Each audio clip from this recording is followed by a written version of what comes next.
Welcome to the Business Shop Podcast, where our guests speak on meeting the challenges of entrepreneurship, as well as offer tips and advice on business, marketing, technology, and more. Whether you are a newbie or a seasoned professional, this episode is for you.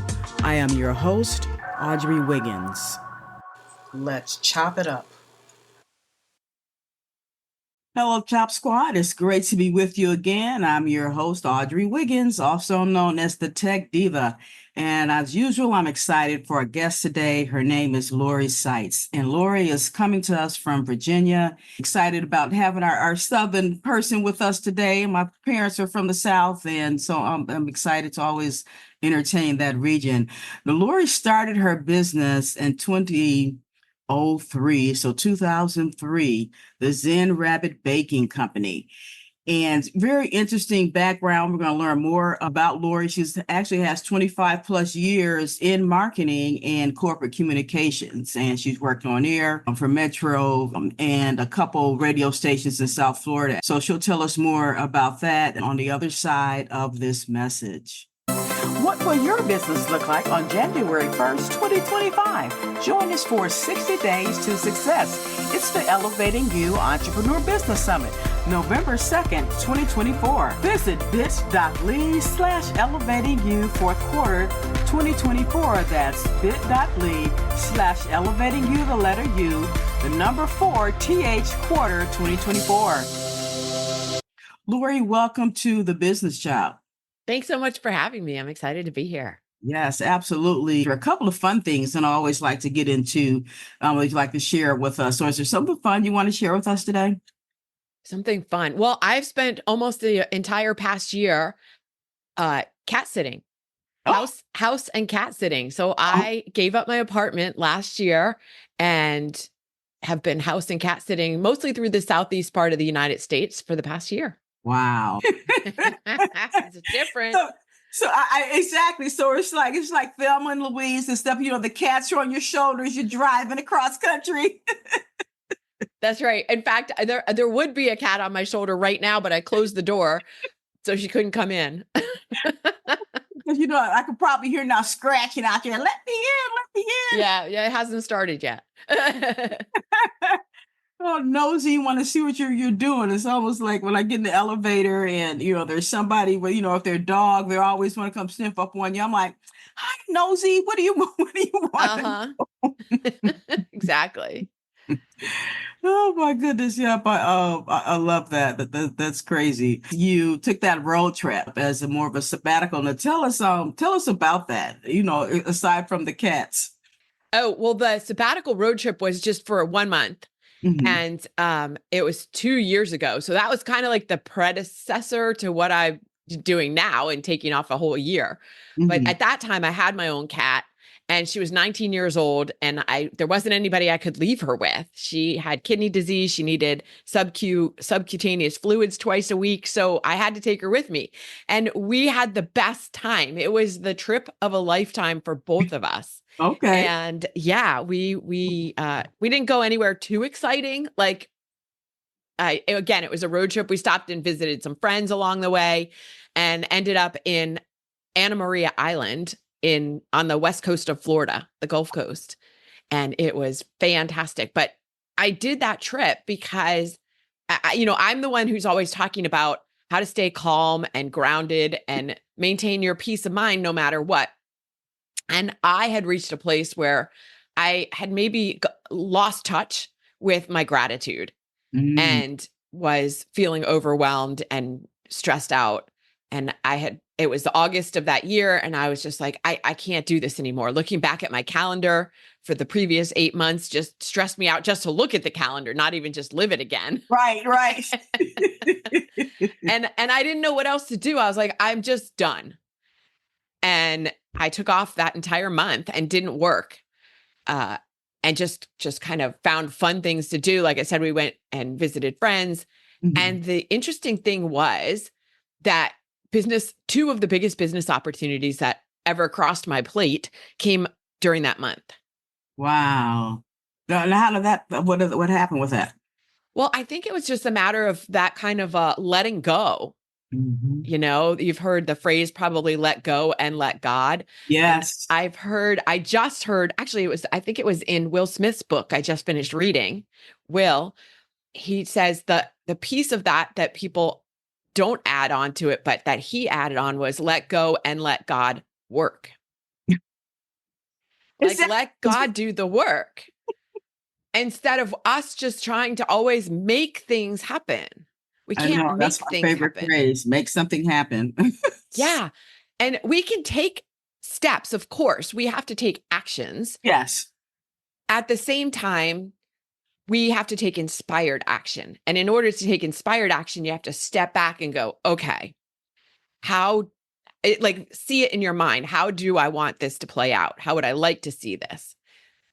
And then kind of just hold that picture, hold your vision, as one of my mentors used to say. Hmm. And then take whatever inspired actions come to you, like what inspiration comes to you to do, Okay. not just because everybody else is doing that, but what are you inspired to do? What action, what work are you inspired to do? Mm. And what feels really heavy or not interesting to you, or it just doesn't feel like it fits, that you can let go. Okay. Now, also out of that month-long journey, the road trip, there was a book that birthed out of there. Yeah, I wrote a chapter in a collaborative book called Love Warriors, The Conscious Expert's Guide to Healing, Joy, and Manifestation. It's available on Amazon. And I documented that trip and how gratitude played a part in that. It's interesting because I guess because you were, talking about, your mind was a little freer and you were just out there in nature and just able to allow God and the wind speak to you. Yes, yes. It was really a great opportunity to get in touch with my inner voice. You know, we all have this inner voice that speaks to us, but we don't always hear it because we're so distracted with everybody else's voices we're hearing in, friends, family, colleagues. Everybody's trying to tell you what to do. Never mind they're struggling with their own life, but they're going to tell you how to live yours. And and then That's all you hear. right? And then you have media, traditional media, social media, all trying to manipulate your mind and get you to do what they want you to do. Hmm. When you can get quiet enough to hear your own inner voice, that's your truth. That's how you know what you really should be doing. Yeah. And you speak about that as an expensive problem that we have, as our inability to focus on the conversations and, from the distractions that are going on in our heads. Yeah, absolutely. Think about it from a business standpoint Mhm. of somebody comes into work and is working on a project, let's say a proposal for a potential client, and their mind is distracted, so they're trying to focus on what they're working on, but they're still thinking about the argument they had with their partner last night, or they're thinking about the conversation that they need to have with their brother about their parents and what they're going to do with them. Are they going to let them stay at home, or what? All the things that happen that go on in life that are crowding into your mind when you're trying to do work, and that costs businesses uh, millions of dollars to in time Mhm. and in mistakes. Oh yeah, mistakes. Yes, yes. Not taking action, but mistakes. Absolutely. Right, when you're not fully focused on what you're working on, you're Mhm. making mistakes, and then it's it costly for that, but then costly also to go back and do it over again in time. Yes, yes, yeah. And time definitely is money. And there was an interesting statistic that you had wrote in, talking about, the same thing across the country, that upwards, companies, you lose up to $650 billion Mhm. a year because of our distraction during the work hours. Yeah, and think about it for people who aren't working in an office. Let's say they're working in a factory or Mm. in a manufacturing plant or a Mhm. warehouse. Like, distractions and mistakes can cost more than just money. They can cost, Limbs. limbs. Exactly. I was going to say in health. Yes. I mean, actually across the board, it costs people in health, because when you're not healthy, it costs businesses money as well to pay for healthcare. Yeah, that is something to really pay attention to.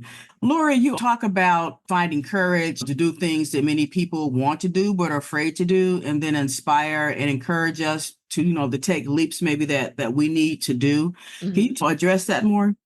Yeah, absolutely. I mean, this year-long it's not a road trip, this year-long cat sitting thing I'm doing, like giving up my apartment. You and your cats. Yeah, me and my cats. No, giving up my apartment and living nomad life. Mm-hmm. A lot of people have said to me, wow, you're so courageous. I could never do that. They could do it. Mm-hmm. They are just afraid to do it. A lot of times, most of the times, people live in this little box, and this is how I'm going to live. This is how I'm supposed to live. This is how I was raised to live. But their soul is crying for more. Mm-hmm. And they want to step out. They want to start their own business. They want to live in the city or live in the country if they've always lived in the city, or they want to live in a different country. And they're afraid to do it because what will people say? Or what if it doesn't work out? And my response to that is, one, the only responsibility you have, I mean, unless you're raising children, you have a responsibility to them. But otherwise, the responsibility you have is to yourself. We rescheduled the recording of this because my father passed away on the day that we were supposed to record it in the first place. Sorry. Yeah, no. And I bring that up because he was 83. It doesn't matter how much time we get. It's never enough. Right. And at the end of your life, are you going to be there thinking, man, I really, really wish I would have done that thing. I wish I would have found the courage. I wish I wouldn't have listened to that other person who told me not to do it. That is one of the biggest regrets of the dying. I'm not saying that was my dad's. I'm just saying it's something I've seen in studies that say that's one of the biggest regrets people have. And so my whole philosophy is life is an experiment and an adventure. And when I say an experiment, I mean, do the thing and see how it goes. And if it doesn't turn out the way you expected, or it's not working out for you, then you can make a different choice. Mm-hmm. You're right. We always do have that opportunity, but like you alluded to a moment ago, is that we're always thinking about what somebody else is going to think. Mm-hmm. And, there may be some fear. I'm just sure there's fear of the unknown because you don't know the outcome, but we still don't know the outcome unless we take that chance, right? Yeah. I mean, you don't know the outcome of stepping out of your house today. Yeah. Anything could happen.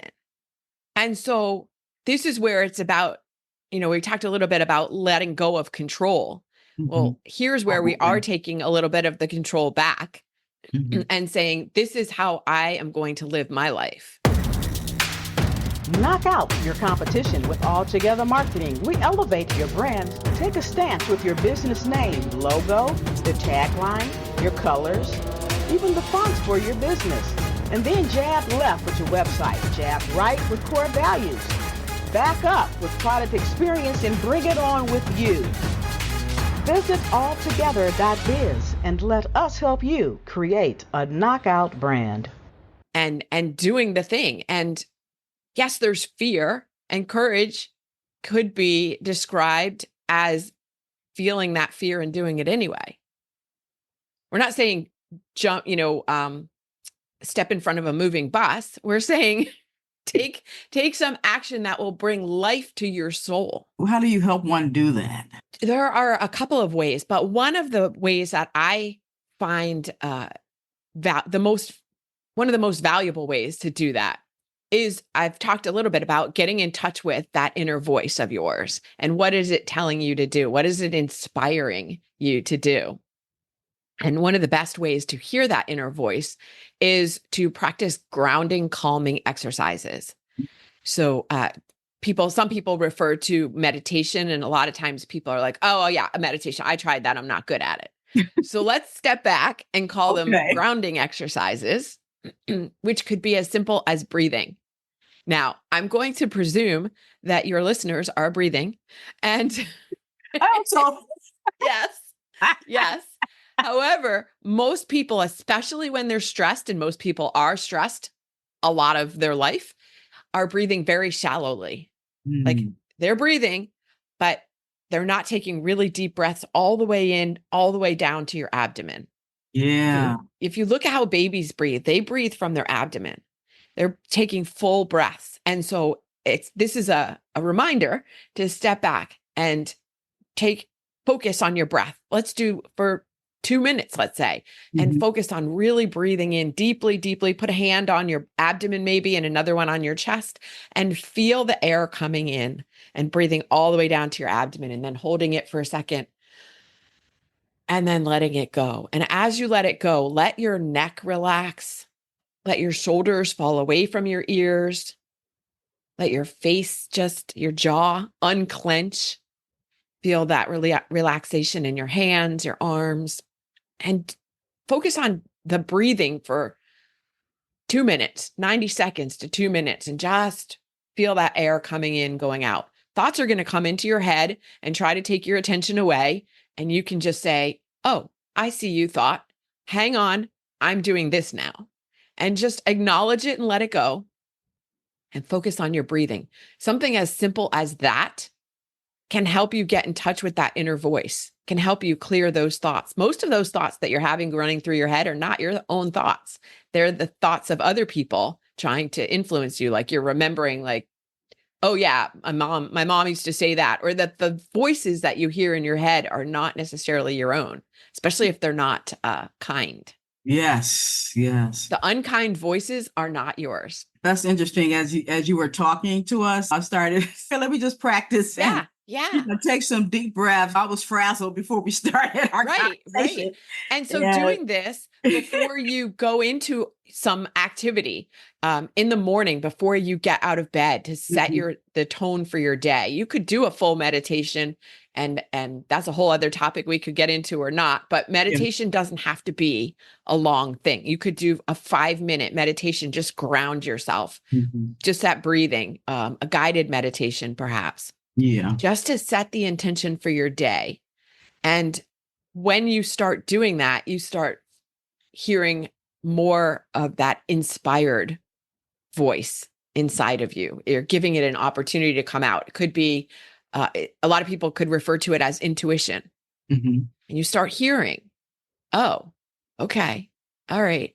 And something funny about when you start hearing your inner voice and that intuition, sometimes it's telling you things that you think sound crazy. Like, what do you mean I need to leave my job? What do you mean I need to move to California? Whatever it is. Yeah. But that inner voice, that true inner voice, will never steer you wrong. It knows what's right for you. Yes.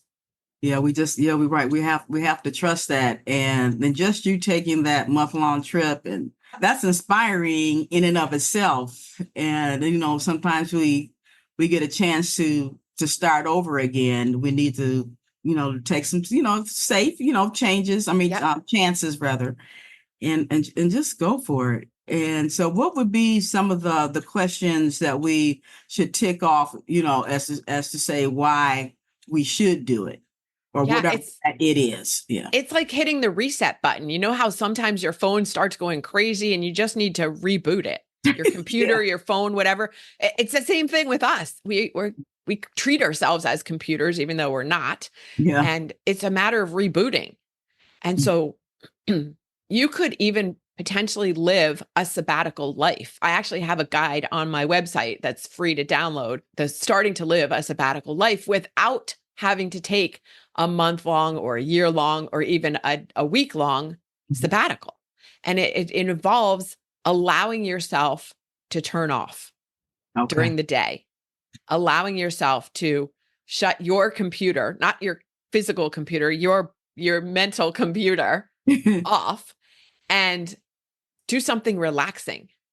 And I'm not talking about sitting in front of the TV watching Netflix for 3 hours. That is shutting off, that's shutting down, but it's not necessarily relaxing. It's not like quieting your mind. Right.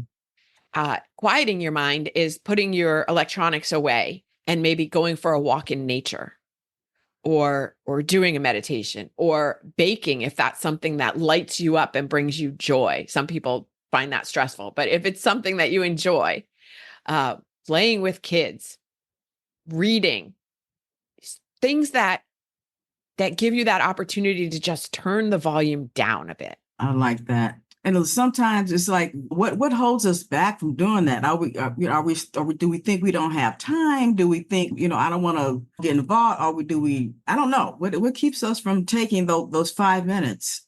And it's something, because we're constantly pushing ourselves to do this and do that. And, I've got to get here and I've got to get there. Do we have to get there? Do we have to do that? That's a good question. We feel like we do. And the truth is we don't. Mm-hmm. What keeps us from doing this and taking even 5 minutes, I mean, come on, 5 minutes, is one, the fear that I won't get everything done if I take 5 minutes for myself. Right, exactly. And the truth is you will get more done when you give yourself those 5 minutes to decompress, because you'll come back more focused and more productive. You'll come back with more energy. The other reason people don't do it is because they may subconsciously feel that they're not worth that 5 minutes. Wow. I have to take care of everybody else before I can take care of myself. And we know how that goes, because taking care of everybody else never ends. Mm-hmm. And you're never going to get to the time where you find the time to take care of yourself. Yeah, I think it's what the reasons that you said. I don't have time. Mm-hmm. I won't get everything done. I'm afraid I'll miss out on something. And none of those are true. I mean, that's true. I'm laughing with it, but that's true. Because we don't, because if we don't do that one thing, we still aren't getting this other thing done. It's like I have to do the dishes, or I have to, clean my bedroom or do laundry or this or that. And those things are still sitting behind us undone the next day and the next day. So how many 5 minutes have gone by within 72 hours? Yeah. Yeah. That list is always going to be growing. Mm-hmm. It seems like it's never getting shorter, and it's never Right. getting finished. There's always going to be something else. And so giving yourself the space and the grace to take this time for yourself, and then you can come back as a better version of yourself. Yeah. A better, people who practice meditation studies have shown that they are more creative. They're more innovative. They're more relaxed. They sleep better. They have less physical pain. Their relationships are better because they're less likely to be drawn into conflicts. So more focused. Yeah. All of these benefits from even 5 minutes, but it's 5 minutes consistently. It's not 5 minutes today and 5 minutes 3 years from now. I tried that. It didn't work. Right.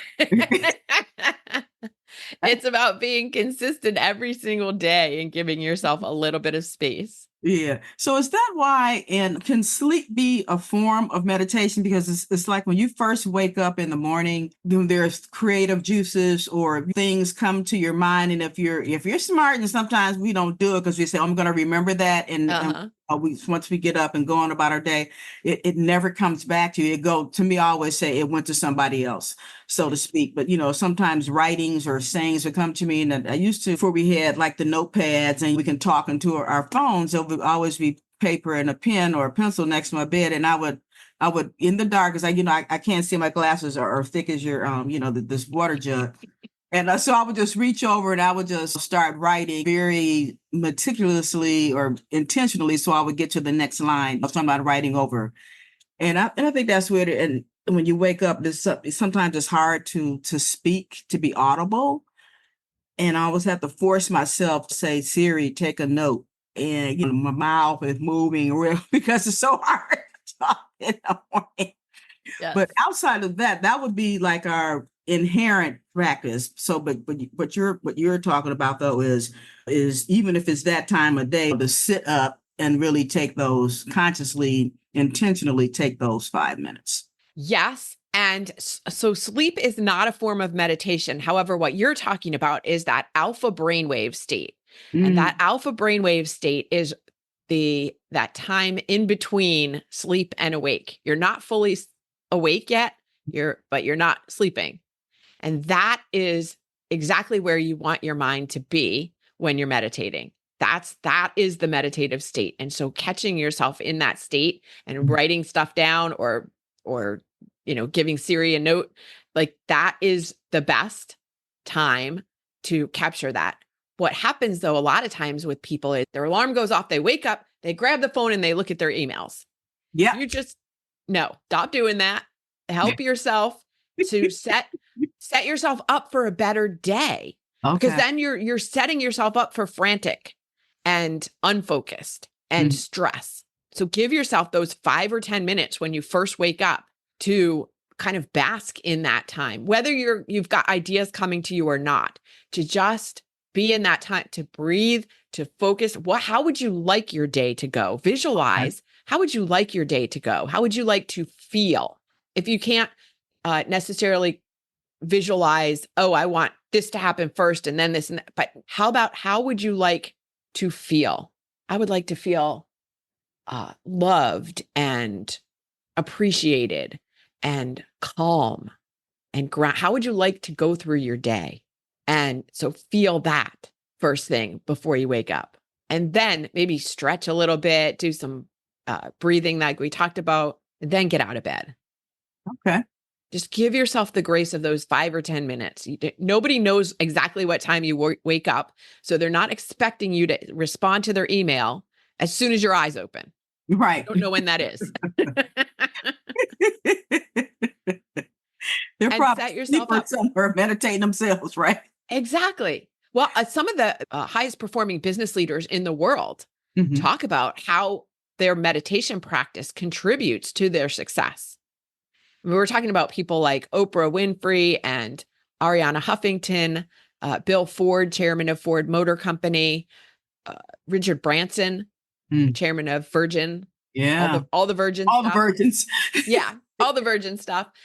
Ray Dalio. I always like to bring up Ray Dalio because he is what's considered an OG in the world of Wall Street. And Wall Street is about as far from woo-woo as you can get. Now, when Ray Dalio is talking about his meditation practice and how much it has contributed to his success in the business world on Wall Street, I feel like we should listen. Okay. Yeah. Because, yeah, I mean, and again, he's had to take actions.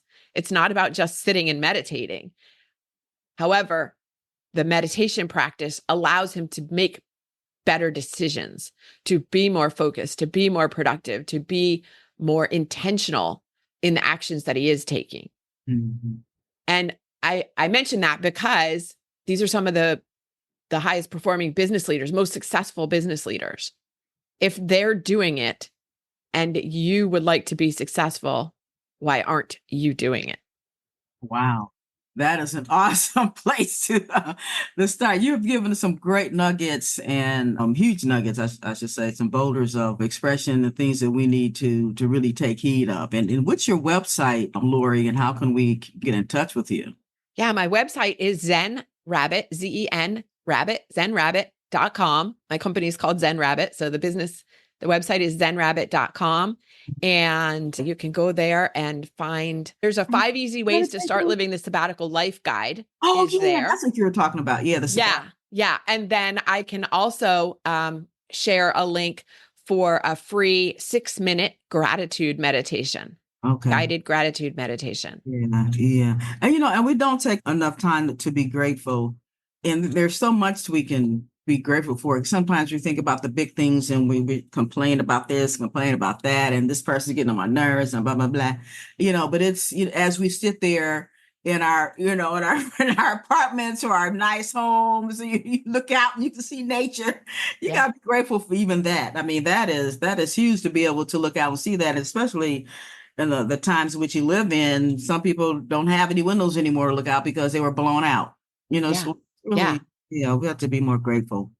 Yeah, that is a very big part of some meditation practices. And it is really easy to incorporate into a meditation practice. Think about in the morning when we were just saying, waking up, thinking about what am I grateful for? Yeah. Falling asleep, you're in that same alpha brainwave state between awake and asleep. It's another great time to think about what happened during this day that I am grateful for. Yeah. Absolutely. Wow. Well, Laura, is there anything else you want to leave us with? I mean, you've heaped on a bunch already. The one thing I will leave you with is take one of these practices, the breathing, the meditation, whatever it is, the finding gratitude, take one and experiment with it. Do it for the next 7 days. Practice it for the next 7 days consistently and see how you feel. Awesome. Thank you, Lori. And the Chop Squad, take heed to Lori. I'm gonna put that into practice on the next 7 days. Okay. Let's see how our lives improve, and make sure you go to Lori's website, zenrabbit.com. See what's there, get the sabbatical information, the gratitude, but also whatever else that she's offering, because we do need this in our lives if we want to, move forward, because a lot of us stuck. The time is now to get up off of it, especially this time of year. Let's make some changes. Lori mentioned about, hitting the reset button. All right. So let's do that.